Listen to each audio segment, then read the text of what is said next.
What is going on, Headliner Nation? Hopefully everyone is doing well out there today, and welcome to a new show here for the 2025 season. Today, we're going to be breaking down a couple of the best plays of the week from two different angles, from the fantasy football side and the player pick'em betting side. So whether you're setting your lineup or looking to cash in on some player pick'ems, I've got you covered in this show. It's something for everyone. Now we're gonna hit on a couple studs, a couple undervalued fantasy starters here this week. We'll talk about some trends and some matchup advantages and some player pick'ems along the way that have strong value so you can both win in your leagues and in your wallet this week. Now before we dive in, I gotta make sure that you're signed up and ready to go over on Underdog.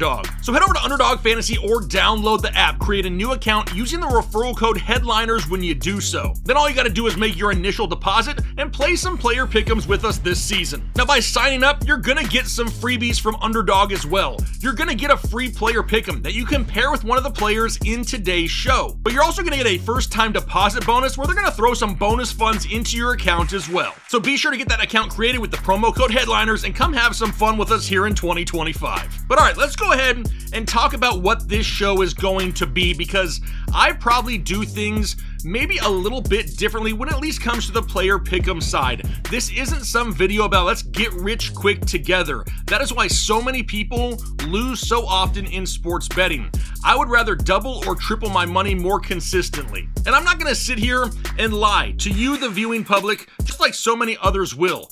I'm not gonna hit on 100% of my player pick'ems, I know that. But I'm gonna use sound logic and common sense, and you're gonna hear the why behind every pick. But let me go over the rules that I always follow. The first one, I always use alternate lines with lower multipliers. Yes, this is gonna lower the overall payout at the end, but I'm not trying to get some 6x, 8x, or 10x payout. I'm trying to double or triple my money more consistently. I'm then gonna focus on players that have a hit rate of at least 70% or higher. We're only gonna be building 3-man tickets at max. And by doing that, your tickets are gonna be 2x to 3x times your money.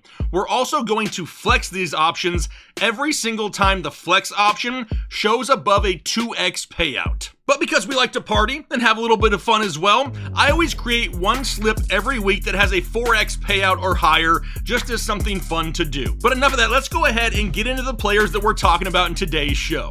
Now up first is Austin Ekeler of the Washington Commanders, and a lot of people were shocked when it was announced that Ekeler was the RB1 in Washington to start the season. But this team is a contender, so it does make a lot of sense. Allow the veteran running back a chance to pave the way, and then develop the young guys behind him, guys like Ja'Cory Krosky-Merritt that so many people loved this offseason. But don't forget, Ekeler was once one of the best running backs overall in the NFL. Sure, he's a little bit older now, but his decreased usage over the last couple of years have really kept him fresh. Now, he isn't going to be a bell cow like he was in years past when he was in LA. It's going to be a split backfield in Washington for sure. But this is why it's important to look at the full picture when really breaking these things down. What does Ekeler do better than every other back in Washington? He catches passes out of the backfield. It's what he's done forever. Now, what about this matchup? We know two things about the Giants for sure. Their offense is going to be much improved due to improved quarterback play. They should be able to score more points this season. We also know their defensive front is one of the best in the NFL, with guys like Dexter Lawrence, Brian Burns, and newly drafted Abdul Carter. So that right there tells me that this game has a chance to stay close for at least the first 2 to 3 quarters or so. But it also tells me that there's going to be a ton of pressure up front. How does Washington avoid that pass rush? You dump off passes to your pass-catching running backs out of the backfield. Do you see where I'm going here? So with Ekeler's nose for the end zone and his pass-catching upside, in deeper PPR leagues, he is definitely flex-worthy here in week 1. But now, let's transition over to the player pick'em side of things. You're going to be able to go over to Austin Ekeler on Underdog and drop his receiving yard total down to 14.5 yards at a 0.77x multiplier. Now that right there is going to make this number easier to hit, and that is exactly what we want. That's the entire purpose of this show. Now sure, it's going to lower the overall payout at the end, but that's fine. It's still going to give us a chance to at least double our money. But how do we know that that number is even something that he hits on a regular basis? Well, with a little bit of research, you can see that over Ekeler's last 30 games played, he has hit this number in 70% of his games. Over that span, he's averaged 29.8 receiving yards per contest. You can also see that every time in his career that he has faced the Giants, he has gone over this number, averaging 35 receiving yards a game against them. So given the matchup against New York and really seeing how Washington is going to start their season, and then backing it up with the data in the research, that tells me that this line is an option we should consider. Now, next up is James Conner of the Arizona Cardinals. Now, this offseason, a lot of people started hopping on the bandwagon of Trey Benson, and I get why. James Conner has a hard time staying healthy, but it's week 1. He's fully healthy, he's a team captain, and they start off on the road. We have seen for multiple years that James Conner is one of the highest used weapons in this Arizona offense when he's healthy and on the field. This is also a Cardinals team that's trying to turn things around. They're trying to turn the corner. The last thing that they want to do is start the 2025 season on the road against what could be one of the worst NFL teams this season and lose. Now, I think it's safe to say that the Arizona Cardinals haven't had the greatest offensive line in what feels like forever, even though on paper they look like they could be a little bit better this year. But one of the main ways that Arizona uses James Conner is in the passing game as well. Last year, James Conner had 47 receptions for 414 yards in just 16 games. He averaged 8.8 yards per reception and just under 3 receptions per game. A lot of people don't give James Conner enough credit when it comes to his pass catching upside. Now, on top of all of that upside, he also gets everything around the goal line, and he hasn't had less than 8 touchdowns in a season since he's been an Arizona Cardinal. With Arizona wanting to start hot, James Conner should be in fantasy lineups everywhere this week. But now let's transition over to the player pick'em side. You were able to go over to James Conner on Underdog and drop his receiving yard total down to 9.5 receiving yards at a 0.74x multiplier by using these alternate lines. This is going to make this number way easier to hit. I'm really trying to drive that point home. You'll notice that throughout the show, but that's okay. The overall payout is still going to be over double your money. But once again, how do we know that this is a number that he hits with regularity? Now, if you look at 2024, this is a number he hit in 75% of his games. Over that span, he actually averaged 25.9 receiving yards per contest. But what's even better looking, in my opinion, is that he has hit this number in 11 of the last 12 games he's played. The data supports this line, and it gives us another option in week 1. Now, before I dive into the next player, if you're starting to feel those juices flowing, I'm starting to get a little bit excited if you can't tell.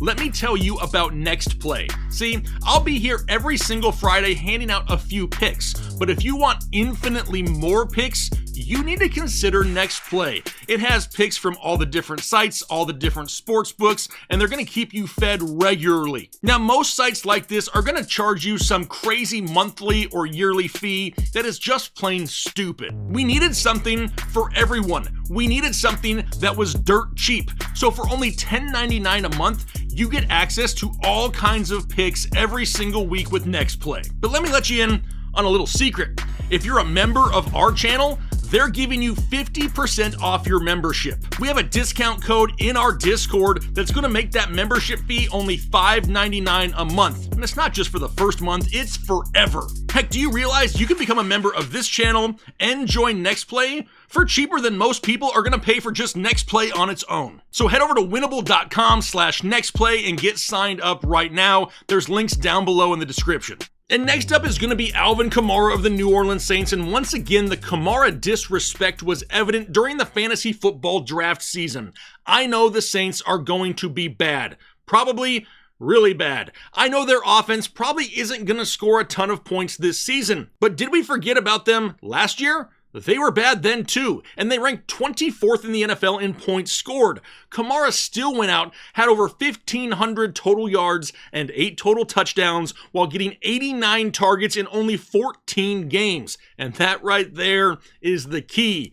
Targets. Who is the best friend of a below average quarterback? It's a pass catching running back. It's way easier just to dump the ball off to the running back than throw interceptions down the field. I think it's also safe to say that New Orleans is probably going to be trailing and throwing the ball a lot in 2024. When teams fall behind, they have to throw more. They can't risk running the ball on the ground and keeping that clock moving. They need as much time as possible on that clock to try to build a comeback. But with the majority of fantasy football leagues here in 2025 being some sort of PPR scoring, I could easily see Alvin Kamara being a solid weekly option that people passed on during the draft season for no reason. But now, let's look at the pick'em side of things. You were able to go to Alvin Kamara on Underdog and drop his receiving yards down to 24.5 yards with a multiplier of 0.84x. Now, yes, that's going to make the payout lower, but anything in those 0.8s,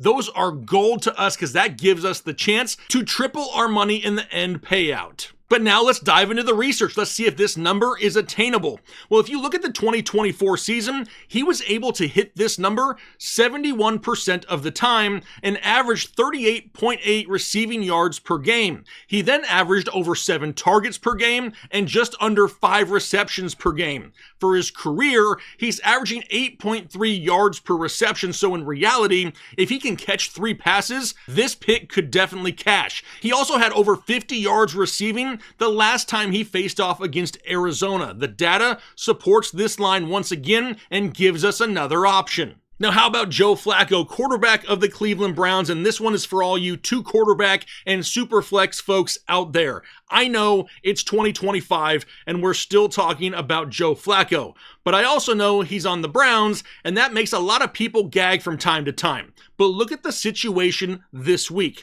It's a matchup going up against Cincinnati, who will have one of the league's best offenses and worst defenses. That right there is a fantasy love child. Cincinnati will be putting points up on the board, and Cleveland is going to have to keep throwing to keep pace. Cincinnati is currently a 5.5 point favorite in this game, but this game also has a total points line of 47.5, one of the highest of all the games this week. We then consider the poor Cincinnati defense, and Flacco should be able to move the ball down the field to guys like David Njoku, Cedric Tillman, and Jerry Jeudy. And it's not like we haven't seen Flacco on this team before. He was there in 2023, and he slung it around like no one was watching. Now, he may not be the sexiest of options for you, especially in week 1 of fantasy football, but as a quarterback 2, the upside is there. But now let's look at a player pick'em for him. If you go to Joe Flacco on Underdog, you'll see that you can drop his passing yards down to 209.5 with a 0.72x multiplier. Another opportunity for a lower payout, but more likely to hit. So let's go ahead and look at the research backing this pick right here. Now, at first glance, we don't see a lot of percentages over 70% here on the graph, but I want you to focus on that 6-game stretch of the green right in the middle of the graph. That right there were the last games that Joe Flacco played for the Cleveland Browns in 2023. You gotta remember, he was in Indianapolis last year, and that's a whole different story. The last time we saw Flacco in Cleveland, he was blowing 209.5 yards out of the ballpark each and every game. In a matchup this week where they're going to be playing from behind, it could easily happen again, given the weapons that he has, so the data supports this line as well. Now, one of the most popular things you can do with player pick'ems is having some sort of correlation. If I love Joe Flacco, that means I should probably love his number 1 wide receiver as well, which is Jerry Jeudy. And last year in Cleveland, he set career highs in targets, receptions, and yards. He averaged just over 5 receptions a game and over 13 yards per reception. Now, when we talked about Flacco, we already talked about the Cincinnati defense and how they could allow a lot of offense in 2025. And more than likely, Cleveland is going to be playing from behind and having to throw the ball a lot. So there's really no reason to go into that all over again, because this is really about the correlation that I spoke of here right at the beginning. Now sure, I contemplated David Njoku, but Harold Fannin could see some of those looks. How about Cedric Tillman? Yeah, a little bit more of a deep threat, but his volume is lower. I'm trying to give myself the most opportunities to hit this line. So that right there is why I'm going with Jerry Jeudy. But if you look at what Jerry Jeudy did the end of 2024, he is easily a flex option, especially for those of you in PPR leagues. And don't even get me started in those deeper leagues, those leagues that have at least 2 flex spots. Jerry Jeudy definitely becomes an option for you there as well. But now let's go see what we can find on the pick'em side for Jerry Jeudy. If you find him over on Underdog, you can drop his receiving yard total down to 44.5 with a 0.73x multiplier. Another one of those options where, yes, the payout is a little bit lower, but the chances of hitting are that much higher. Let's dive into the research and see how often he hits this number. Now, as I talked about earlier, Jeudy really took off the back half of 2024. Over his last 10 games, he exceeded 44.5 receiving yards in 9 of those 10 games. But no, I'm not blind. I can see the one game in which he didn't was against these Cincinnati Bengals. That got me thinking, what caused that lower number? So I dug a little bit deeper. In that game, the quarterback was DTR, Dorian Thompson-Robinson, in his first start of the year. And I think we can all agree, if we're looking for a quarterback that can sling the rock down the field,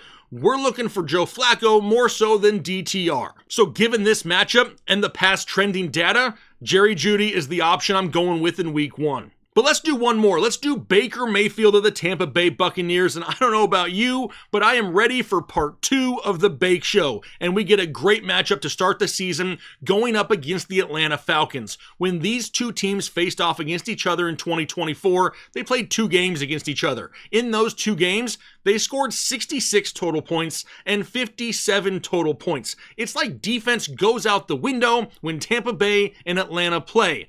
That kind of rhymed a little bit. But anyway, Baker had over 500 yards passing and 6 touchdowns against Atlanta in 2024. Sure, he doesn't have Chris Godwin or Jalen McMillan, but Mike Evans and Emeka Egbuka are more than enough to give Baker Mayfield another multi-touchdown day. And it was those multi-touchdown days that really put Baker over the top in 2024. That's why he's a must-start quarterback once again in week 1 of fantasy football. But now, let's look at some player pick'ems. If you pull up Baker Mayfield on Underdog, you'll see that you can get his normal line of 1.5 passing touchdowns at a 0.87 multiplier, and you better believe we love that multiplier. So how often did he hit this number? Well, in 2024, Baker Mayfield threw for multiple touchdown passes in 72% of his games, including the last 6 in a row. He did it in both games against Atlanta last year, where he had 3 touchdown passes in each game. But there's an added bonus here for Baker.